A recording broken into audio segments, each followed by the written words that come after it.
This is KVUE News at 6. One dead, another critically injured after a motorcycle collides with a truck in East Travis County. Across the country, including Austin, Act for America stages protests against Sharia law. Plus, put a piece of us on this bike that other people can see. 8 insignias, 8 veterans with post-traumatic stress. How the Rot Rally is bringing them together to give another service member the ultimate gift. KVUE News at 6 starts right now. Good evening and thank you for joining us. I'm Chris Betts. Our top story tonight, a motorcycle crash killing one. It happened off of FM 973 in East Austin just a few hours ago, and that's where we find Aaron Jones live now. Aaron, what can you tell us so far about what's happened there? Well, Chris, deputies have us stationed about a mile from the accident scene. You can see it here behind me. First responders say they arrived here about 2 hours ago after a truck and motorcycle collided, leaving one man dead and another woman critically injured. Both people were on the motorcycle and in their 20s. Now, one other person also does have some injuries. We do not know if they were on the motorcycle or not, or if they were on the truck. Now, so far we've been trying to talk to deputies out here, and they have not been able to fill us in exactly how this happened. This location is about 5 miles southeast of where the Rot Rally is taking place, and one thing deputies can tell us out here is that if you're driving near FM 973 and Harold Green Road, expect delays. Chris? All right, we'll get an update later. Thank you, Aaron. Across the country today, the group Act for America is staging protests against Sharia law. That's Islam's system of religious and moral laws. Here in Austin, they were met by counter-protesters at the Capitol. And across the street, the mayor joined another group rallying in support of Austin's Muslim community. KVUE's Ashley Godot shows us what messages all of the groups are trying to get across. Two groups, different messages. Drowning each other out as they stand face to face, yelling at each other. Separated by a line of law enforcement that eventually grows as more DPS troopers arrive to keep the groups apart. The group behind the troopers, Act for America, is protesting Sharia law, Islam's system of religious and moral laws. We're here marching for women's rights.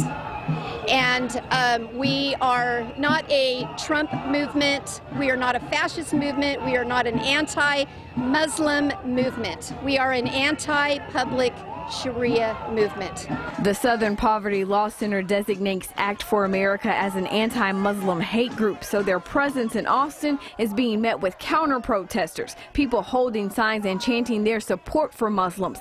The tension between the groups spilling over as I try to interview them. I'm an American Muslim woman who would die for this country. This is ridiculous. Yes, it is. You are so far gone. As tempers flare at the Capitol, you can be proud that your Muslim leaders chose to meet here today instead of confronting the hatred at the Capitol by sinking to their level. A calmer group gathers across the street in front of the governor's mansion to show support for Muslims and collect donations for the poor. Action Mayor Steve Adler applauds as he stands with them, talking about stopping the spread of hate. Our community, at the very first sign of that activity at the fringe, must always stand up and say, not in my city, not in my community. Ashley Godot, KVUE News.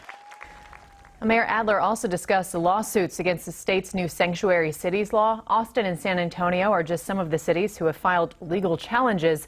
And this week, in a separate case, San Antonio Judge Orlando Garcia ruled against a Bexar County sheriff, saying holding someone in jail on an ICE detainer without a warrant is unconstitutional. And he is the same federal judge who will hear the lawsuits that Austin is involved with.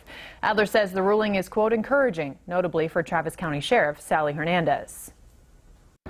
Surprise, surprise, that the sheriff in Travis County was not violating federal law. And in fact, had she even complied voluntarily, she would have been guilty of the same constitutional violation. SB 4 goes into effect on September 1st, but the cities and organizations suing the state are asking for a ruling before that law goes into effect. Just weeks after an East Austin mural off of 12th and Chacon was whitewashed, another one across the street has been graffitied. You can see the musical mural, another popular piece in the neighborhood, now has several strong messages written on it, saying gentrifiers out of East Austin and take back our town. We spoke to one woman who just moved here. She says it's what longtime residents are feeling, and she feels for them. I mean, prices are going up so fast and people can't afford to stay where they are and they're getting displaced, and I think that it's a valid thing to be upset about. While some who live here say the messages may be valid, they just wish it was made somewhere else.